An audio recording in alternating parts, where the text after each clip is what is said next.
Verdelho Blue headed by the 600, and so along the side of the track Verdelho Blue, 3/4 confusing now with his ears scrubbed off excellently, got jammed away on the inside in a pocket, and now the hyphenator at any tick of the clock is about to release the brakes with Touch of Silver coming into the turn.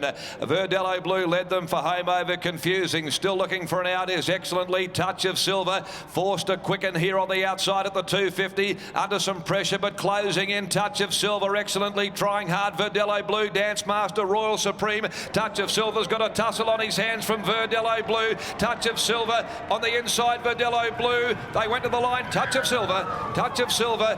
Just a little too good here for Verdelho Blue. In the middle was excellently Royal Supreme deep out, close up with Dance Master. They finished alongside of one another. Confusing, and last all the way was Break the Chain.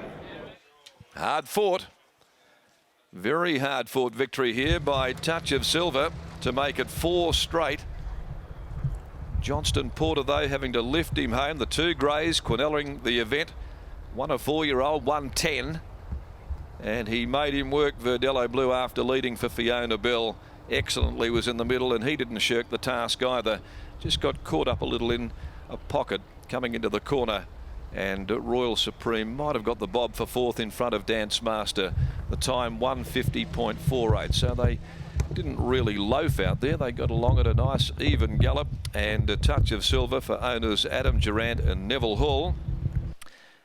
Trained by the Durant Miller team with Johnston Porter in the saddle, has prevailed to make it 5 victories from 6 starts.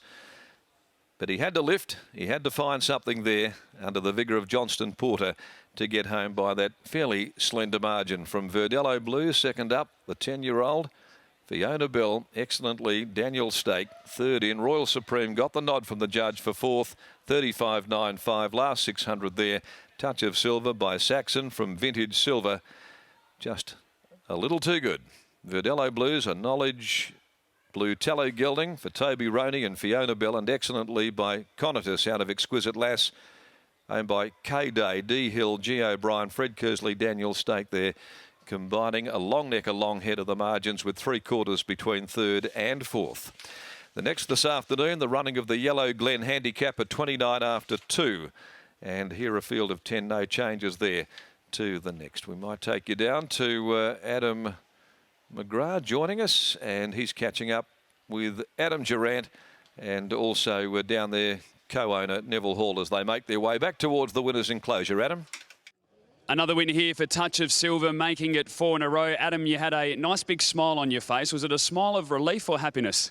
Oh, yeah, look, you know, you don't get paid anymore for margins, so he got the job done, but probably on face value he raced a fraction flat, and when you watch his last start he obviously did a fair bit in that race, and then went the 10-day backup, which was always going to be a little stretch with this horse because we've always spaced him 3-4 weeks maximum. So you know, the mile then up to, which was the first time he was over a mile last start, then going into uncharted territory, you know, basically backing him up into an 1800 was always going to be a bit of a test, but you know, decent horses put their head out and do the job, and he's still a work in progress and still maturing, so he's probably possibly go one more, but on that he's most likely he'll go to the paddock now, and we'll look after him and probably get him ready for the Pinjarra and Bunbury Cups next year if he comes up nicely. Certainly, as you said, just good horses find ways to win, don't they? And that's probably the most pleasing thing about today.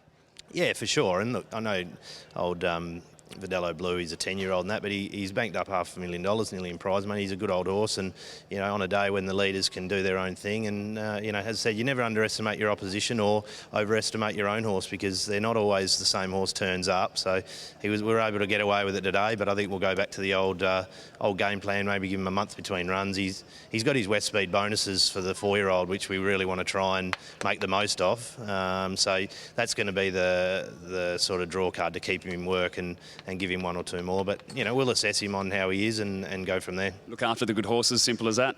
Oh, that's it. You look after them, they'll look after you. So we'll see how he comes through this, and you know, talk to Jason, the old man, and the main thing will be getting him to bounce back. Congratulations on the win. Thank you. There's Adam Durant. We'll grab now Clint Johnston Porter after that winning ride on Touch of Silver. The third time this prep he's been able to ride him to victory. Obviously not able to ride him in the apprentice race last start. Clint, that looked a little bit harder than we all probably thought out there.